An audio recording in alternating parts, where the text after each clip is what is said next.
आज हम ध्यान देते हैं इलेक्ट्रिक डायपोल, यह बोर्ड के पॉइंट ऑफ व्यू से और आप नीट और जे के पॉइंट ऑफ व्यू से भी काफ़ी इंपॉर्टेंट है, इसको आप ध्यान देते हैं। तो डायपोल है ये 2 पॉइंट चार्ज की बात करेगा। 2 पॉइंट चार्ज होंगे, ध्यान देना आप लोग, 2 पॉइंट चार्ज होंगे, इनका मैग्नीट्यूड तो सेम होगा लेकिन इनका जो नेचर होगा वो डिफरेंस होगा। यानी कि यहाँ पे हम देख लेते हैं, जैसे ये माइनस क्यू चार्ज है और यहाँ पे ये प्लस क्यू चार्ज है, माइनस क्यू चार्ज और प्लस क्यू चार्ज है। 2 चार्ज हैं, पॉइंट चार्ज हैं और वेरी स्मॉल डिस्टेंस पे एक दूसरे के पास रखे हुए हैं, वेरी स्मॉल डिस्टेंस पे। और ध्यान रखोगे आप कि यहाँ पे ये जो सेंटर बीच में है, यहाँ पे ये जो है, इसको इस तरीके से आप समझ लोगे कि ये है, ये एक सिस्टम है, ये एक इलेक्ट्रिकल सिस्टम है। बिना एक चार्ज का हम डायपोल का जो है इमेजिन भी नहीं कर पाएंगे कि ये डायपोल होगा। तो दोनों चार्ज होंगे, वो सेम मैग्नीट्यूड के होंगे लेकिन अपोजिट जो होगा क्या होगा, इसका अपोजिट नेचर होगा। यहाँ पर आप देखोगे कि अगर यहाँ पे इस पॉइंट पे अगर कोई भी दूसरा पॉइंट होगा तो इसको हम बोलते हैं कि ये जो जगह है, ये पोजीशन है, इसको हम बोलते हैं इसको इक्विटोरियल पॉइंट, ये पोजीशन इक्विटोरियल पोजीशन। और यहाँ पे इस लाइन ज्वाइन पे जहाँ पर हमारा डायपोल रखा हुआ है, ये यहाँ पे पोजीशन है, इसको हम कहीं से भी इसको बोलते हैं एक्सियल, ये एक्सिस है, एक्सियल हो गया है मेरे पास, एक्सिस पे हो गया है, ये इक्विटोरियल पोजीशन है। यहाँ पे ये जो पॉइंट है इसको हम बोलते हैं centre of dipole, centre of dipole. ये ध्यान रखोगे आप लोग। इसमें एक पॉइंट और ध्यान रखोगे कि जो डायपोल होता है, ये डायपोल का जो नेट चार्ज होता है वो 0 होगा। इसका मतलब ये नहीं कि इलेक्ट्रिक फील्ड नहीं होना चाहिए, या ध्यान रखना आप लोग कि जो नेट चार्ज होगा, नेट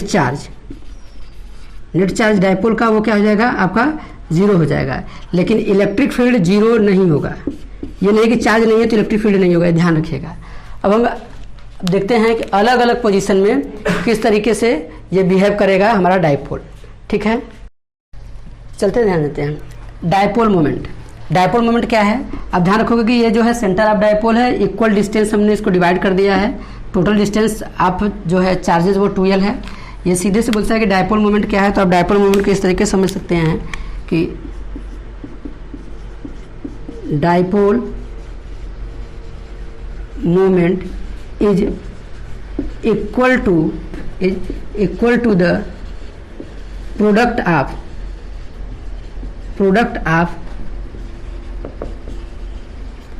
either charge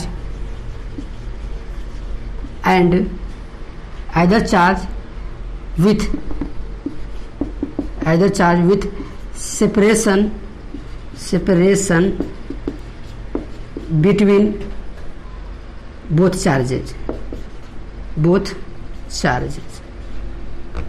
charges, ये है आपका डायपोल मोमेंट। ध्यान रखना, दूसरा पॉइंट आप ध्यान रखोगे,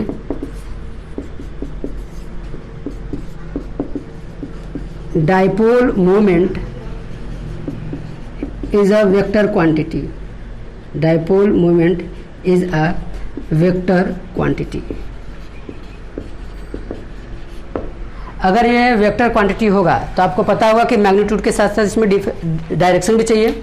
इसको हम डिनोट करते हैं P से, यानी कि dipole moment P is equal to क्या होगा, प्रोडक्ट ऑफ आइदर चार्ज, जो इसका मैग्नीट्यूड होगा, किसी मैग्नीट्यूड आपके कोई भी चार्ज का, और चार्ज हम यहाँ पे Q into separation between both charges, दोनों चार्ज के बीच का सेपरेशन 2, ये होगा आपका डायपोल मोमेंट।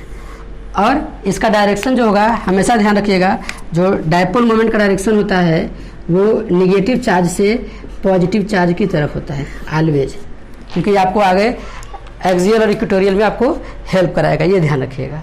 तो डायपोल मोमेंट को आप समझ गए हो। अब हम इसका पोजीशन पर, अलग अलग पोजीशन पे इलेक्ट्रिक फील्ड देखेंगे। ठीक है।